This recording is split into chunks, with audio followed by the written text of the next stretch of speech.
민원 해결사라고 해당 신문은 취재를 해서 보도하고 있고요. 양정숙 당선인은 민주당 자체 비례후보, 비례공천 2번, 차관급 인권위원까지. 2016년 총선 때는 민주당에서 비례 19, 2019년 민주당 법률위원회 부위원장, 올해 1월 인권위원, 지난 3월 민주당 비례 5번, 그리고 시민당 비례 15번으로 당선이 됐습니다. 요직을 굉장히 잘 거쳐왔다. 민주당의 한 의원은요, 비례 5번 받았을 때 이미 한번 낙선한 사람이 특별한 이유 없이 당선권 번호를 받아 의아했다라고 조선일보와 인터뷰를 했고요. 서울신문 보도에 따르면 민주당 의원과 당직자들 사이에서 양정숙 당선인은 마당발, 민원 해결사로 통했다는 겁니다.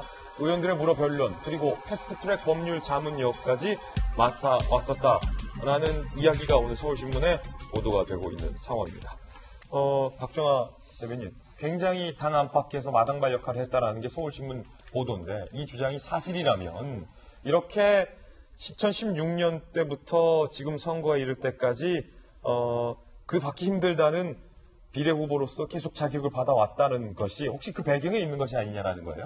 일단 그 양정숙 당선인의 개인적인 그 과정에 대해서는 뭐 보도가 나온 대로고 좀 더 확인이 필요하지만, 저는 현장에서 제가 한 표 한 표를 얻기 위해서 뛰어본 사람으로 말씀을 드리면, 이렇게 민의를 왜곡할 수 있는 사안이라면, 그리고 우리나라 국회의원이 뭐 3,000명도 아니고 3만 명도 아니고 300명이잖아요. 그 300명 중에 하나가 한 표 한 표에 의해서 당선이 되고, 그 귀한 한 표 한 표가 대한민국 국민의 표심인데 지금 완전히 표심을 왜곡하는 일이 발생했잖아요. 그러니까 저는 양정숙 당선인 본인의 거취에 대한 결단도 필요하지만, 민주당도 사실은 이렇게 사과하고 끝날 일은 아니라고 저는 봅니다. 그러니까 이 지금 그 중요한 국민들의 뜻을 바꿔서 300명 중에 뭐 하나 잘못된 부분이 발생을 했다면 민주당도 이건에 대해서 근원적으로 해결할 수 있는 방법을 찾아야지, 그냥 사과하고 끝내고 넘어갈 일은 아니다. 앞으로 4년 동안 대한민국을 이끌어갈 국회의원 한 사람을 탄생을 시킨 건데, 지금 현재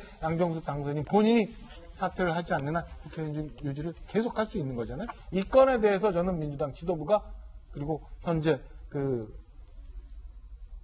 청와대를 포함해서 관련이 있는 부분들이, 저는 책임 있게 뭔가 문제를 근원적으로 해결할 수 있는 방안을 찾아야지, 여태 모른 척하고 있다, 이제 와서 알았다, 이제 와서 뒷북 사과를 했다만으로 끝날 일은 아니다라고 생각을 합니다. 한 표 한 표가, 국민들이 보내준 한 표 한 표가 얼마나 소중하고 귀한지를 안다면 이렇게 생각 안 할 거라고 저는 믿습니다. 예, 이에 대해서 민주당과 시민당에서는 4월 7일에서야 문제를 인식했다라고 해명을 했고, 양정숙 당선인 본인은 세금을 타내고 법적인 문제가 없다라고 현재 해명하고 있다는 상황도 말씀드리겠습니다. 그런가 하면 더불어민주당에서 보좌진을 새로 임용을 하는데, 그 임용 가이드라인 내용 중에 일부 문구들이 논란이 되고 있습니다. 장희영 교수님, 지금 여러 조간신문들에서 보도하고 있는 내용인데, 이제 이번 총선에서 사실상 민주당이 압승을 했기 때문에 상당히 많은 당선인들을 배출했고, 그러려면 보좌진을 새로 꾸려야 되니까 보좌진 티오도 상당히 많아졌다는 거죠. 새롭게 지금 채용하는 구성 가이드라인인데, 보시면 이 내용이에요. 임용 가이드라인 논란인데, 당에 대해서 비판했었던, 네거티브로 했었던 사람에 대해서는 소위 생각하고 뽑을지 말지를 결정해라 라는 등의 지금 내용이 들어가 있어요. 그리고 패스트트랙 과정에서 우리 당 보좌진과 충돌이 있었다는 것도 기억을 하라 라는 이 두 가지 문구가 지금 논란이죠. 그러니까 크게 보자면 지금 말씀하신 대로 우리 당 비난했던 사람 뽑지 말아라라는 가이드라인 지금 말씀하신 거 있고, 사실 저는 그 세부적인 거 보다 보면은 낙선한 후보들 보좌진했던 사람들 먼저 우선권을 좀 주자, 이런 내용들도 있어요. 좋게 보자면 어차피 정치를 하려는 사람들이니까 코드 맞는 사람 쓰는 거, 이왕이면은 지금 갑자기 일자리 잃게 된 사람들 다시 우리가 경력직으로 채용하는 것 경험도 있으니까, 효율성으로 보자면 코드도 맞고 경력도 있고 괜찮은 인사예요. 근데 제가 지금 저 부분에서 제가 좀 뜨끔하는 건, 우려가스러운 건 뭐냐면, 좋게만 보자면 그렇지만 비난이라는 단어예요. 우리 당을 비난하는 사람이 두 부류가 있어요.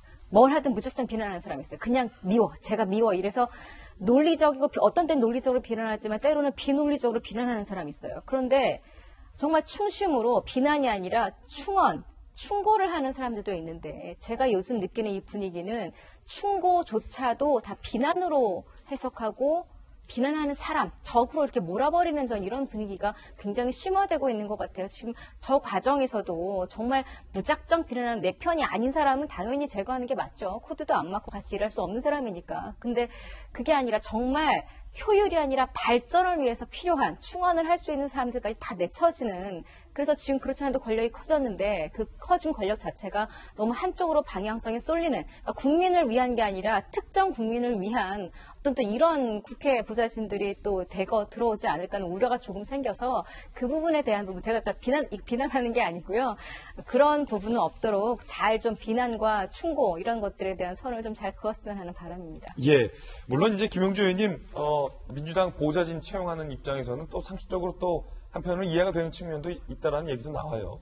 뭐 아무래도 이제 아직까지 패스트트랙 관련된 폭력 사태에 대한 수사가 완결되지 않아서 좋은 뜻으로 보면 만에 하나 그런 수사 과정에 연루되어 있는 강력한 폭력을 행사한 거로서 검찰이나 경찰의 수사 대상자를 굳이 보좌관으로 뽑아가지고 여러 가지 일에 말하자면 피해를 줄 수 있으니까 조심하라, 이제 그런 부분이 있을 수도 있고. 예.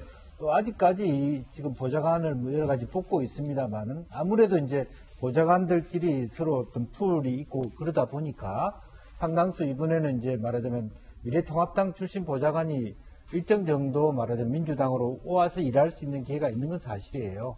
보다 전문성이 있는 보좌관들을 활용하고, 그럼에도 불구하고 단지 너무 지나치게 폭력적이거나 지나치게 비난을 많이 했거나 하는 윤리적인 문제가 있는 사람들을 안 뽑는 게 좋죠. 예. 하지만 어쨌든 그럼에도 불구하고 너무 이렇게 한쪽 방향으로만 이렇게 예시하는 것은 이렇게 적절하지는 않은 것 같습니다.